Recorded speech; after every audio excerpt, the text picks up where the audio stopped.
అందరికీ శుభోదయం అండి. ఈరోజు నేను బీరట్లు వేస్తున్నానండి. బీరట్లు ఈ బీరకాయతోటి అట్లు వేస్తున్నాను. ఎలా తయారు చేస్తానో చూపిస్తానండి.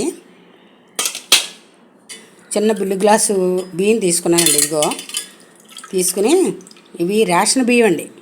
రేషన్ బియ్యం తీసుకున్నాను నేను.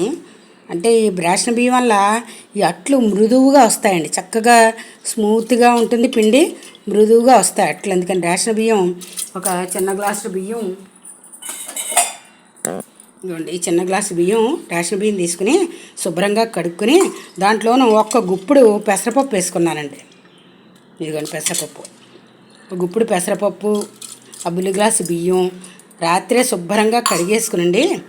నేను నీళ్ళు పోసి నానబెట్టేసి ఉంచుకున్నాను. రాత్రి నానబెట్టేసి ఉంచుకున్నాను ఉదయాన్ని అట్లేద్దామని. ఇవి శుభ్రంగా ఉదయానికి ఇవ్వండి నానిపోయి ఉన్నాయి. ఒకసారి మళ్ళీ కడిగేసుకుని మనం మిక్సీ చేసుకోవాలన్నమాట అండి. ఈ బీరట్లో కంటే ఇవ్వండి 2 బీరకాయలు, 2 పచ్చిమిరపకాయలు, మన కారాన్ని తగినట్టు. దీంట్లో నుండి ఈ ఎండుమిరపకాయలు ఒక్కసారి ఇలా నీళ్ళల్లో నానబెట్టండి. లేకపోతే మనం బీరకాయ ముక్కలు తరుక్కుని లోపుని ఈ పప్పులో ఈ ఎండుమిరపకాయలు అలా పడేస్తాయండి. ఇలాగ నీళ్ళల్లో నానతాయి అన్నమాట. ఇలా నానితే బాగా నలుగుతాయి అన్నమాట. ఇవన్నీ చిన్న అల్లం ముక్క, ఇవన్నీ కూడా మనం మిక్సీ ఆడేసుకోవాలండి. శుభ్రంగా రోట్లోనే రుబ్బుకోవచ్చు, మిక్సీ అయినా ఆడేసుకోవచ్చు. ఎరకాయ ముక్కలు మనం ఈ నావుల్లో ఉన్నాయి చూసారా, ఇవి తీసుకుంటే సరిపోతుందండి. మనం మిగతా పొట్టు ఉంచుకోవచ్చు, ముక్కలు ఉంచేసుకోవచ్చండి. ముక్కలు పొట్టు అన్నీ కలిపి ఉంచుకోవచ్చు, లేతకాయలు కాబట్టి. ముద్రకాయలు అయితే కొంచెం పొట్టు తీసేసుకోవాలి, కానీ ఈ లేతకాయలకి అవసరం లేదండి. చిన్న నావులాగా ఇలా తీసుకుంటే చాలు. ముందే కాయే ముక్కలు కాకుండా ముందు బీరకాయలే శుభ్రంగా కడిగేసుకుని అప్పుడు తరుక్కున్నాం అనుకోండి, ఏమీ పాడవదు. ముందే బీరకాయలు శుభ్రంగా నేను కడిగేసుకున్నానండి. ఈ మనం ముక్కలు తరిగే లోపల ఎండుమిరపకాయలు అలా నానతాయి. పప్పు బియ్యం అయితే శుభ్రంగా నానిపోయండి. బీరకాయ ముక్కలు తరిగిన తర్వాత చూపిస్తానండి.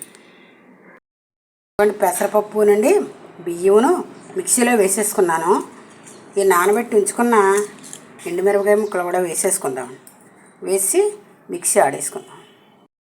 ఇదిగోండి పెసరపప్పు బియ్యమును మిక్సీ ఆడేసుకోవడం అయిపోయిందండి. ఎండుమిర్చి కూడా వేసాను, అందులో నలిగిపోయాయి. ఈ మాట అల్లం ముక్కలు వేస్తే రుచిగా ఉంటాయండి. అల్లం ముక్కలు, ఈ బీరకాయ ముక్కలు తరుక్కుని ఉంచుకున్నాం కదండి, ఈ బీరకాయ ముక్కలు కూడా వేసేసుకుని శుభ్రంగా ఒకసారి మళ్ళాను మిక్సీ తిప్పేసుకుందాం. ఇదిగోండి పెసరపప్పు, బియ్యం, బీర ముక్కలు, అల్లం, ఉప్పు అన్నీ వేసి మిక్సీ చేసి రెడీగా పెట్టానండి. ఇందులో ఈసారి మనం కొద్దిగా జీలకర్ర వేసుకోవాలండి. జీలకర్ర వేసి కలిపేసుకుంటే అండి, జీలకర్ర మిక్సీ ఆడకూడదు, ఇలా కలుపుకోవాలి. కలిపేసి మాట అట్లు వేసేసుకోవడం అండి. కొన్ని స్టవ్ మీద పెనం పెట్టాను. పెనం వేడెక్కింది. మాట పెనానికి చక్కగా నూనె రాసుకుందాం.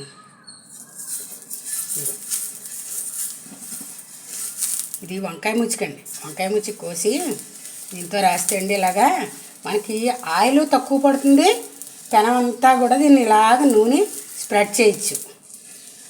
అలా పెడుతుంది అనమాట అండి చక్కగా. ఇదిగో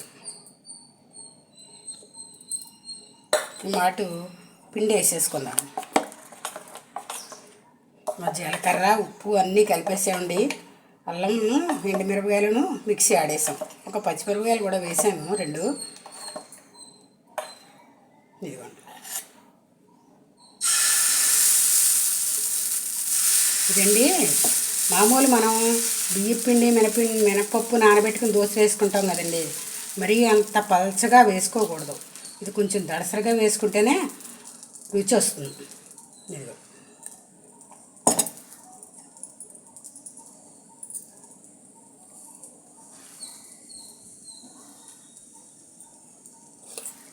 దీని మీదండి మాటు కొద్దిగా ఇలాగా చుట్టూరను కొంచెం పెసరంతా అలా ఆయిల్ వేసుకుంటే అండి నెమ్మదిగా అలా మగ్గుతుంది చక్కగా. నట్టు చక్కగా కాలిపోయింది. అదిగో సేపు కూడా మగ్గితే అదిగోండి చక్కగా ఎర్రగా కాలుతుంది. బేరట్టు చాలా బాగుంటుందండి, చాలా రుచిగా ఉంటుంది. ఈ అట్లోనండి ఇప్పుడు మనం కొద్దిగా ఎంతో కదండి, కొలత ఏమీ లేదు. బియ్యానికి కమ్మదనం రావడం కోసం కాస్త పెసరపప్పు వేసుకుంటాం అంతే. చాయపప్పు కానీ పొట్టుపప్పు కానీ, చాయపప్పే బాగుంటుంది, కాస్త వేసుకుంటాం. కమ్మదనం, అట్టు కమ్మదనాని కోసమే అండి అది వేస్తాం. పూర్వం బాలింత్రాలు కూడా ఈ బేరట్టు పెట్టేవారండి మాకు. మా అమ్మగారు వాళ్ళు పెట్టేవారు బాలింత్రాలు. అప్పుడు ఎలాగంటే అందులో పెసరపప్పు వేసేవారు కదండి అట్టుకి. పెసరపప్పు వేయకుండా ఉట్టి పాత బియ్యం అన్నం పెడతాం కదండి బాలింత్రాలకి. ఈ పాత బియ్యాన్నే నానబెట్టి అందులో బీరకాయ ముక్కలు వేసి, ఒక్క ఎండుమిరపకాయ వేసి, శుభ్రం జీలకర్ర వేసి అట్టు వేసి పెట్టేసేవారు అన్నమాట. రుబ్బేసి జీలకర్ర కలిపేసేవారు, ఎండుమిరపకాయలు చిన్న వేస్తే చిన్న అల్లం ముక్క, పాత బియ్యంలోనే అండి బీరకాయ ముక్కలు వేసి కలిపేసేవారు. బీరకాయ అలాగా పచ్చిన కూరే కదండి అది బాలింత్రాలకు కూడాను. అందుకని దాంట్లో అప్పుడు పెసరపప్పు వేసేవారు కదండి. బాలింత్రాలకు పెసరపప్పు వేస్తే కడుపు పొంగరిస్తుంది, పేక్ మంచిది కాదని పచ్చి పేగని వేసేవారు కదండి. ఉట్టి బియ్యమే, పాత బియ్యమే నానబెట్టేయడం, బీరపొట్టు వేసేయడం, ఒక్క ఎండుమిరపకాయ వేసేసి గానుగ నూనె వేసి అట్టు ఎర్రగా కాల్చేసి పెట్టేవారండి తినడానికి.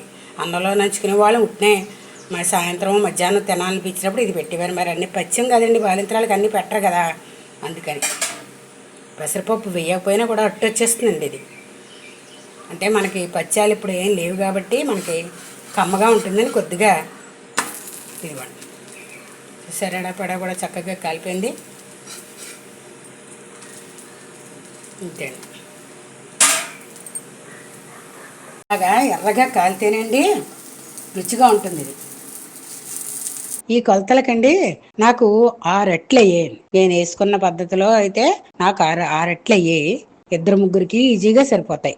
షుగర్ పేషెంట్లు అండి మామూలు రైస్ తింటే షుగర్ పెరుగుతుంది కదా, అందుకని బ్రౌన్ రైస్ కానీ మిల్లెట్స్ కానీ ఆ షుగర్ ఫ్రీ రైస్ కూడా వాడుకుంటే మనకి షుగర్ లెవెల్స్ పెరగవు, చక్కగా షుగర్ అదుపులో ఉంటుంది. ఇదిగోండి బేరట్లు సిద్ధమైపోయాయి. చూసారా ఎర్రగా ఎంత అందంగా ఉన్నాయో కాలి. ఇదిగోండి అట్టు మంచి గుమగుమలాడుతూ మంచి సువాసనగా ఉందండి. అల్లం జీలకర్ర అన్నీ వేసాము, చాలా బాగుంది. ఇది బీరకాయలలో మంచి ఫైబర్ ఉంది కదండి, అది కడుపు కూడా చాలా మంచిది ఫైబరు. నెక్స్ట్ మనం బీరకాయ చలవ చేస్తుందండి, దాంట్లో ఇంత పెసరపప్పు కూడా వేసాం. బీరకాయ చలవ, పెసరపప్పు చలవ, చాయపప్పు కదండి చక్కని చలవ. వేసవికాలంలోనూ చక్కని టిఫిన్ అనమాట అండి ఇది. ఇది మనం టిఫిన్ బ్రేక్ఫాస్ట్గా తినేయచ్చు, పొద్దున్న టిఫిన్గా. అదే సాయంత్రం వేసుకుని తినచ్చు. 2 అట్లు తిని చక్కగా టీ తాగచ్చు. లేదనుకోండి ఇవి అట్లు మనం ఇలాగా చక్కగా అద్దుకుని ముక్క చక్కగా తీసుకుని, చూసారా ఎలా ఉందో, ఇంకా అన్నంలో అద్దుకు తినచ్చండి. ఆరోగ్యానికి మంచిది. వేసవికాలంలో తినవలసిన టిఫిన్ అనమాట అండి ఇది. చలవకి చలవ, చక్కగా అన్నానికి ఆదరవుతుంది, కడుపు నిండుగా ఉంటుంది, తింటేను చక్కగా ఉంటుంది. దీనికి మనకు వేరే ఏ చట్నీ లెక్కర్లేదండి. ఏమైనా మన ఇంట్లో ఏమైనా చట్నీ ఉందనుకోండి, పొల్లటి చట్నీ, ఏ అల్లం చట్నీ కానీ ఏమైనా మన పల్లీల చట్నీ కానీ ఏమైనా ఉంటే నంచుకోవచ్చు. ఏవి నంచుకోకపోయినా కూడా పర్వాలేదండి. ఇవి మనం అల్లం వేస్తాం, పచ్చిమిరపకాయలు వేస్తాం, ఒక ఎండుమిరపకాయ కూడా వేసాం కదండి, 2 ఎండుమిరపకాయలు వేస్తాం, కమ్మగా అలాగే తినేయచ్చు. నచ్చేయండి మీకు? నచ్చితే మీరు ఒక్కసారి ట్రై చేసి మీకు ఎలా వచ్చిందో కామెంట్ చేయండి. బేరట్లు చాలా రుచిగా కుదిరాయండి మాకైతే. Please like, share and subscribe. Thank you for watching.